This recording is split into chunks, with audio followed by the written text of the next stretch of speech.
What's the meaning of closed-circuit television?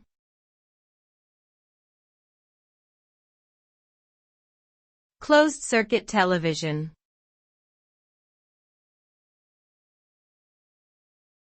Closed-circuit television.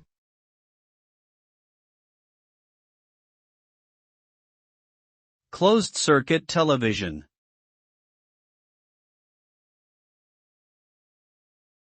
Closed-circuit television.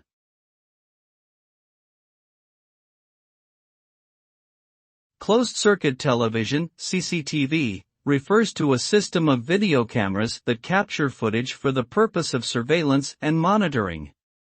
The cameras are connected to a closed circuit, meaning the video can only be viewed by authorized personnel rather than being broadcasted publicly.